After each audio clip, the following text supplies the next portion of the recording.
was going through Wake Up Humans today, and just kind of looking for some inspiration and, thoughts and ideas to share.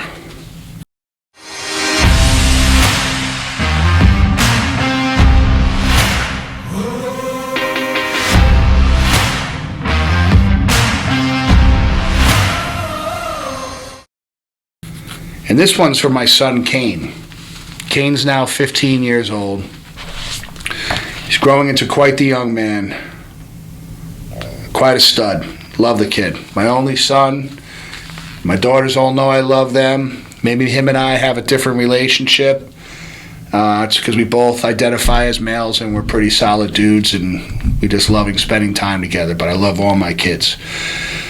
But as I'm going through the book, it's funny now because, my kids were younger when we wrote this book, and now they're older. And they'll meet people and they'll say, "Hey, I know you. Oh, I saw your picture in your dad's book." And the kids all laugh and they're like, "God, I forgot my picture's in the book." So it's kind of cool. They become like these mini celebrities. It's kind of cute to watch. So I decided to go back and look at the pictures, and I opened up to one of my favorite pictures of all time. So if you look at my kids' father-daughter dances and proms, everybody came to my house and stood in front of the fireplace. We had a beautiful stone fireplace that everyone would take their pictures in front of. But on that fireplace was an awesome picture that this friend of ours, Kathleen Forelli, I want to say it's like some kind of charcoal artwork she did of me and Kane. And the picture tells volumes of a story and brings me back to a time. And the caption in the book for it is, and it's on page 135, if you want to check it out.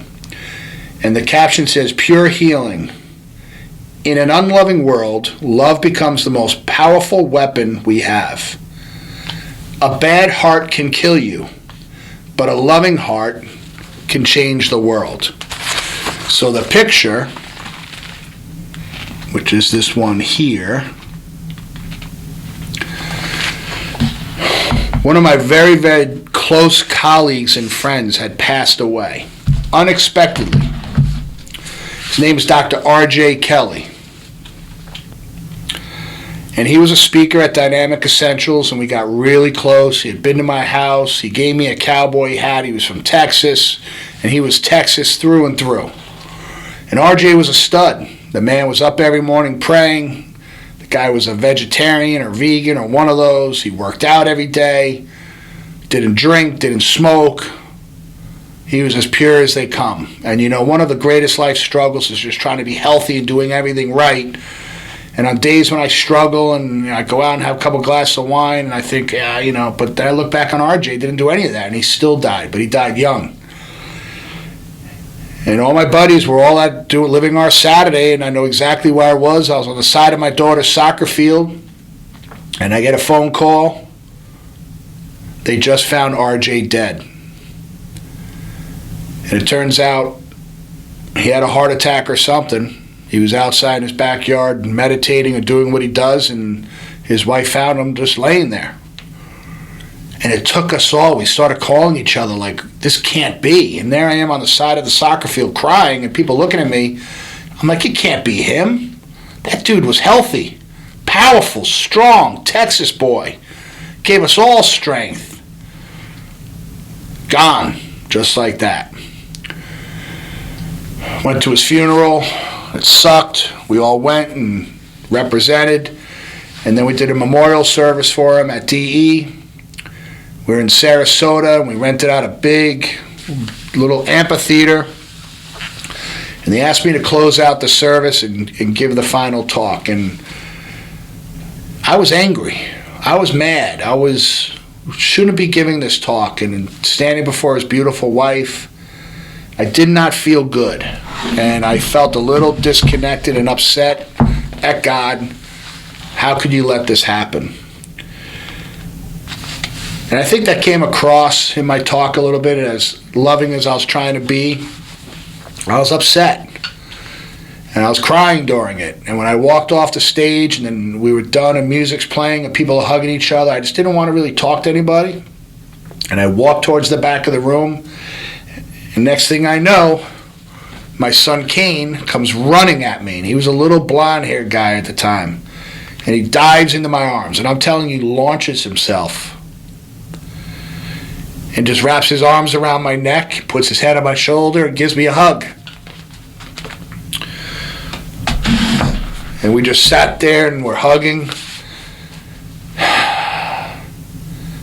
And an awesome girl that I know, and I'm forgetting her name right now because I'm emotional, had her camera and took a picture from across the room of that moment.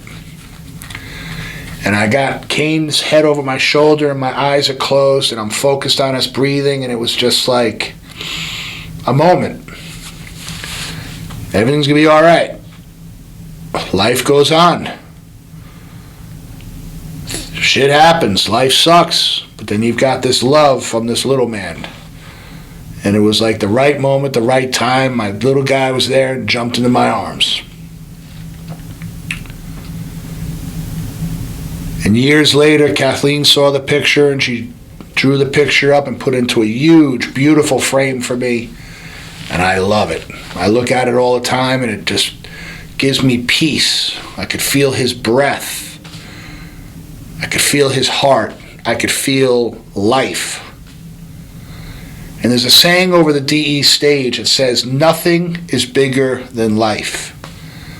And we need to appreciate our breath, our heartbeat, every single day. Appreciate everyone around you, your family members, because you never know when it's the last time they're going to see you or them, whatever. Because for all of us, that phone call is coming. But to have the relationship with those you love, that God could plug in at the right moment to jump into your arms and hold you.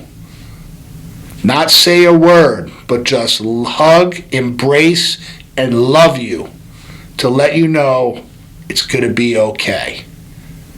And my prayer for every one of you is you have people in your life like that. And if there are relationships that need healing, today is the day.